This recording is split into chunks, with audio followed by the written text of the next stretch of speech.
Hi, Twocolors.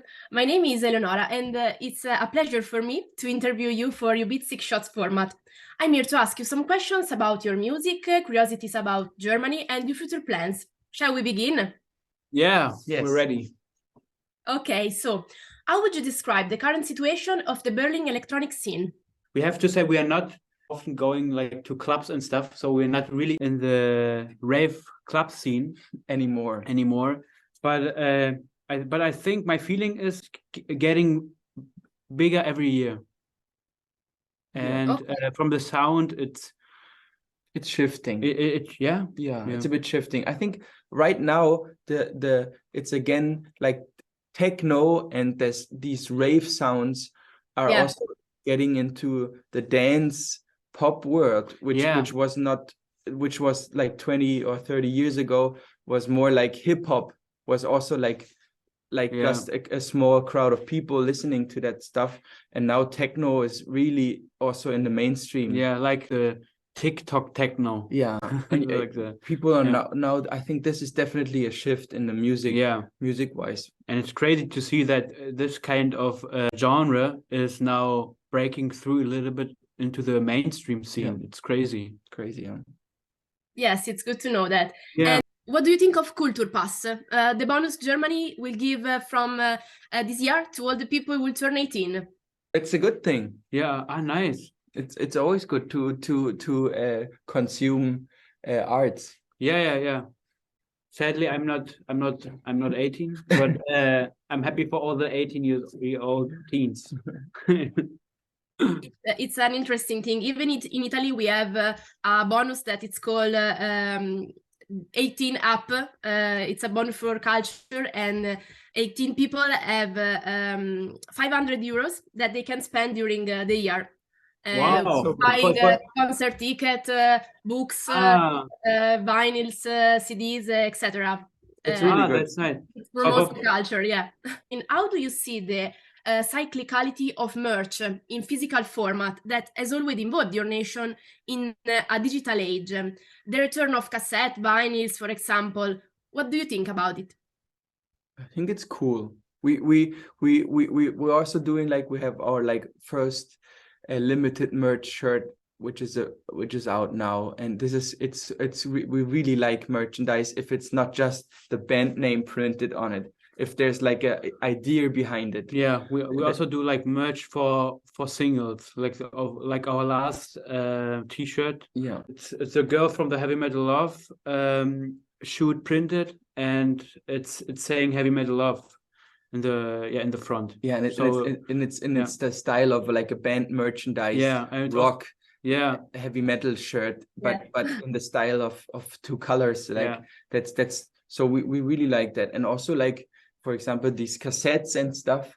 We definitely will do in the future stuff like that, because it's so cool to, if you like an artist, you can support them with something that looks cool, and you could put it in your home anywhere, and it's like, even if you don't listen to it because you don't have a cassette player anymore, or you don't listen to it's cool LPs. It's cool to have something in your hands. Physical thing.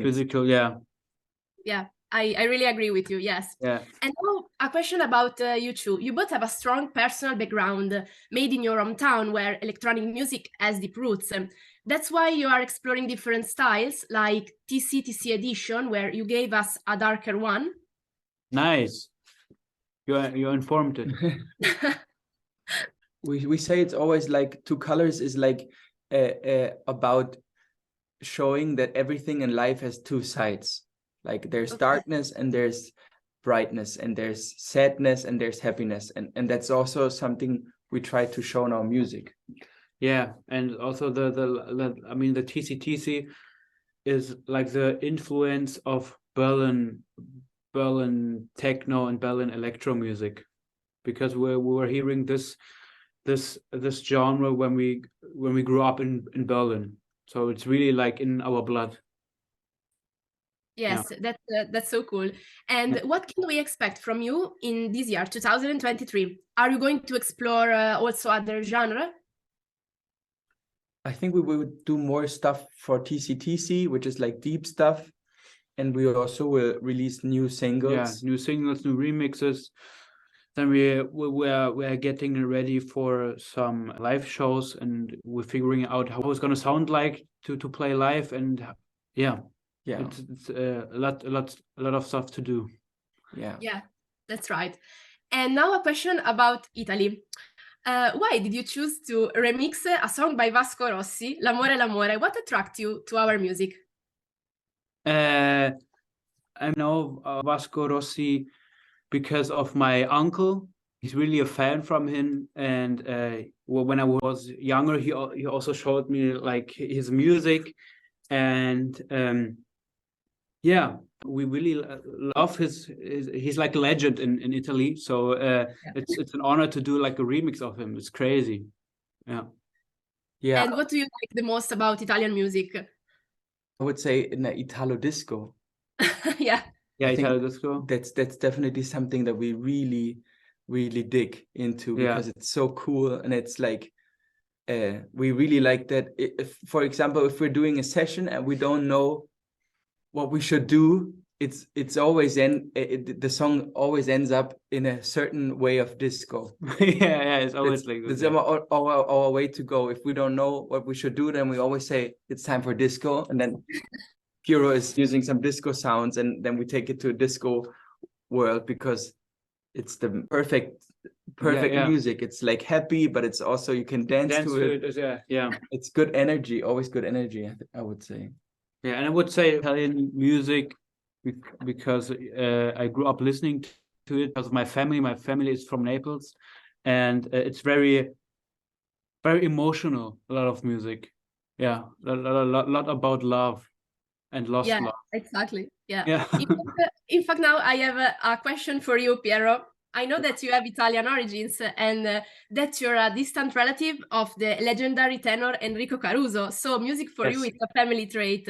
Has this relationship with him brought you closer to music, or push you to produce it? I mean, in my family, my dad plays the guitar, my mom plays the piano. My grandfather was a musician, so it's really it's like in my blood. And my parents were always listening to music, and that's why somehow I felt in love with doing music. It's like in your DNA. Yeah, exactly. Guys, I really thank you so much for your time and for your availability, and I really wish you the best, and hope to see you soon, maybe here in Italy, in some festival or event. Yeah, thank you so much. We love Thank you a lot. Thank you.